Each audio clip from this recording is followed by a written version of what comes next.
તમામ બંદરોની નાકાબંધી કરવાનો દાવો કરવામાં આવ્યો છે. બીજી તરફ અમેરિકાના પ્રમુખ ડોનાલ્ડ ટ્રમ્પ નાટો સંગઠન પર પણ ગુસ્સે ભરાયા છે. જો કે ઈરાન માટે હવે આ ખરેખર અગ્નિ પરીક્ષાનો સમય શરૂ થઈ ગયો છે, કેમ કે અમેરિકાની આ નાકાબંધીથી ઈરાનને દરરોજ 4000 કરોડ રૂપિયાનું નુકસાન જવાનું છે. અને આજે આપણે આ વિડીયોમાં નકશાની મદદથી સમજીશું કે કેવી રીતે ઈરાનના તમામ બંદરોની નાકાબંધી અમેરિકા દ્વારા કરવામાં આવી છે. તો આવો જાણીએ સમાચાર વિસ્તારથી. નમસ્કાર, જમાવટ સાથે હું છું પાર્થ.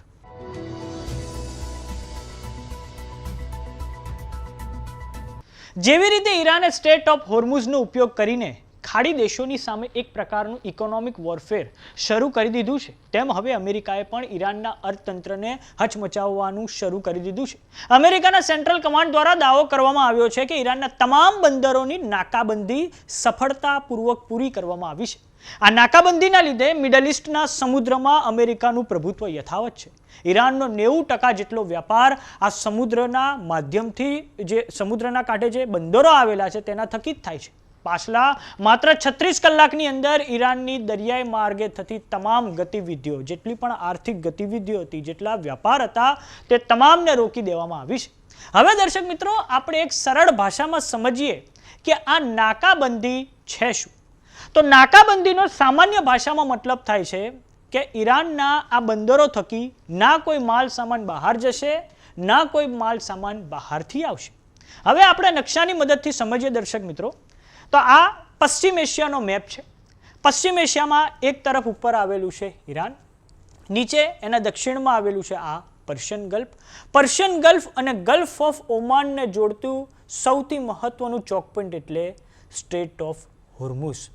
ઈરાને આ સ્ટેટ ઓફ હોર્મુઝની નાકાબંધી કરી દીધી છે, જેના કારણે વિશ્વ સમક્ષ ભયંકર રીતે એક ઉર્જા સંકટ તોડાઈ રહ્યું છે. હવે વાત કરીએ ઈરાનની. તો ઈરાનના પર્શિયન ગલ્ફમાં અને ગલ્ફ ઓફ ઓમાનમાં ખૂબ મહત્વના બંદરો આવેલા છે. જેમ કે એક બંદર અહીંયા આવેલું છે દર્શક મિત્રો, બંદર અબ્બાસ. પછી એક અહીંયા આવેલું છે ખાર્ગ આઇસલેન્ડ. આ એ જ ખાર્ગ આઇસલેન્ડ છે દર્શક મિત્રો, જ્યાંથી ઈરાનનું 90% જેટલું ઓઇલ અહીં બહાર જાય છે. આ પછી ઇમામ ખામેની નામનું પણ પર્શિયન ગલ્ફમાં એક મહત્વનું બંદર આવેલું છે. અને હવે અમેરિકાના સેન્ટ્રલ કમાન્ડ દ્વારા દાવો કરવામાં આવ્યો છે કે તેમણે આ તમામ બંદરોની નાકાબંધી કરી દીધી છે. હવે આપણે જાણીએ દર્શક મિત્રો કે અમેરિકાએ ઈરાનના તમામ બંદરોની નાકાબંધી કરવા માટે શું વ્યૂહરચના અપનાવેલી છે. તો આંતરરાષ્ટ્રીય સમાચાર સંસ્થા BBC અનુસાર હાલમાં અમેરિકાના યુદ્ધ જહાજોના એક્ઝેક્ટ લોકેશનની જાણકારી કોઈને પણ નથી. એ તમામ લોકેશન હાલમાં ક્લાસિફાઈડ છે. બીજું, અમેરિકાની નેવી એટલે કે નૌકા સેનાના જહાજો ઈરાનના કાંઠાની નજીક તો છે જ નહીં, કેમ કે જો કોઈ પણ યુદ્ધ જહાજ અમેરિકાનું ઈરાનના આ કાંઠાની નજીક આવ્યું તો ઈરાન તેની બેલિસ્ટિક મિસાઇલો થકી હુમલો કરી શકે છે. નકશાની મદદથી આપણે સમજીએ તો એક તો આ રહ્યો ઈરાનનો કાંઠો, ગલ્ફ ઓફ ઓમાનમાં છે. આ પછી પર્શિયન ગલ્ફમાં પણ એનો આ કાંઠાનો વિસ્તાર છે. જો આ વિસ્તારની નજીક કોઈ પણ અમેરિકાનું યુદ્ધ જહાજ ઈરાનની નજીક આવ્યું તો ઈરાન એની પર મિસાઇલો થકી ખૂબ મોટા પાયે હુમલો કરી શકે છે. સંભાવના છે કે અમેરિકાના યુદ્ધ જહાજો આ ગલ્ફ ઓફ ઓમાનમાં છે. આ રહ્યું ગલ્ફ ઓફ ઓમાન, અને જ્યાંથી પશ્ચિમ એશિયાનું ઓઇલ અહીંથી બહાર જાય છે. એક ઉદાહરણ સાથે આપણે સમજીએ કે કોઈ પણ અજાણ્યું જહાજ જે છે તે ઈરાનના બંદરની નજીક જઈ રહ્યું છે કે કેમ, તે કેમની ખબર પડશે? તો અમેરિકા આની માટે સેટેલાઇટ અને કમર્શિયલ ઇન્ટેલિજન્સનો ઉપયોગ કરશે.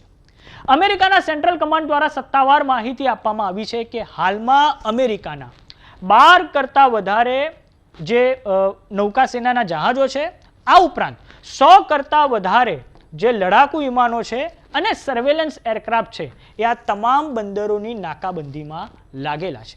આંતરરાષ્ટ્રીય સમાચાર સંસ્થા BBC અનુસાર અમેરિકાનું યુદ્ધ જહાજ USS અબ્રાહમ લિંકન પણ ગલ્ફ ઓફ ઓમાનમાં એના પૂર્વીય કાંઠે છે, એટલે કે તે ઈરાનથી માત્ર ને માત્ર 200 કિલોમીટર દૂર છે. અને યુદ્ધ શરૂ થયું તે પછી તે ઈરાનની સૌથી નજીક છે. જો કે અમેરિકાના સેન્ટ્રલ કમાન્ડ દ્વારા એવી પણ જાહેરાત કરવામાં આવી છે કે ખોરાક, મેડિકલ સપ્લાય અને જરૂરી ચીજ વસ્તુના જહાજ હોય તેને અહીંયા ઈરાનના કોઈ પણ બંદરે જવા માટેની પરમિશન આપવામાં આવશે. હવે આપણે જાણીએ કે ઈરાનને આ નાકાબંધીથી શું નુકસાન જશે, તો ઈરાનને આ નાકાબંધીથી અંદાજે 4,000 કરોડ રૂપિયાનું દરરોજનું નુકસાન જવાની ભીતિ છે. ઈરાનમાં તેલ, ખાતર, ખાવા પીવાની પ્રોડક્ટ પર એની પર વધારે અસર પડશે. અને આ ઉપરાંત સૌથી વધારે અસર જો કોઈ દેશ પર આ નાકાબંધીથી પડવા જઈ રહી છે તો તેનું નામ છે ચાઇના. કેમ કે ઈરાનનું જેટલું પણ ઓઇલ આવે છે આ સ્ટેટ ઓફ હોર્મુઝ થકી ચાઇના પોતાના ત્યાં આયાત કરે છે.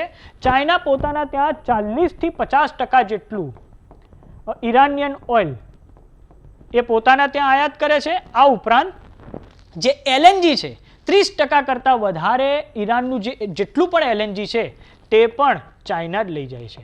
આમ ડોનાલ્ડ ટ્રમ્પે ચાઇના પર પણ આ નાકાબંધી કરીને ખૂબ મોટું દબાણ ઊભું કરવાનો પ્રયાસ કર્યો છે.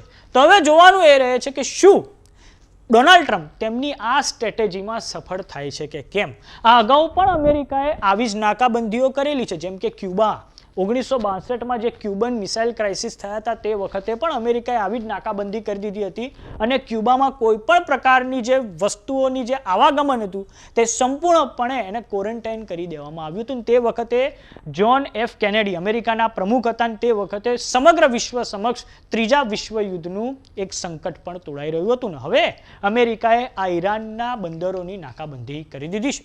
તો આ સમગ્ર ઘટનાક્રમમાં હવે અમેરિકાના પ્રમુખ ડોનાલ્ડ ટ્રમ્પનો નાટો દેશો પર ગુસ્સો ફાટી નીકળ્યો છે. નોર્થ એટલાન્ટિક ટ્રીટી ઓર્ગેનાઇઝેશનના દેશો પર એમણે એવું કહ્યું છે ડોનાલ્ડ ટ્રમ્પે કે નાટો દેશો અમારી માટે ઉપલબ્ધ નહોતા અને હવે તેઓ ભવિષ્યમાં પણ ઉપલબ્ધ નહીં હોય. ડોનાલ્ડ ટ્રમ્પની આ પ્રતિક્રિયા એટલે સામે આવી છે કેમ કે હાલમાં જે ઈરાનના બંદરોની નાકાબંધી સેન્ટ્રલ કમાન્ડ દ્વારા લાગુ કરવામાં આવી છે તેમાં નાટો દેશોએ અમેરિકાને સહયોગ આપ્યો નથી. આ ઉપરાંત આ અગાઉ પણ ઓપરેશન એપિક ફ્યુરી શરૂ કરવામાં આવ્યું ત્યારે પણ કેટલાય યુરોપના દેશો છે જેવા કે ઇટલી છે, ફ્રાન્સ છે, આ પછી સ્પેન છે, તેમણે અમેરિકાના જે યુદ્ધ જહાજો છે, મિલિટરી એરક્રાફ્ટ છે, તેને પણ પોતાની એરસ્પેસ ઉપયોગ કરવાની પરમિશન નહોતી આપી. આમ ઈરાન યુદ્ધ પછી જે બીજા વિશ્વયુદ્ધ પછીનો જે ટ્રાન્સ એટલાન્ટિક પાર્ટનરશિપ છે અમેરિકાના દેશો અને યુરોપના દેશો વચ્ચે તે પણ હવે તૂટવાના આરે છે.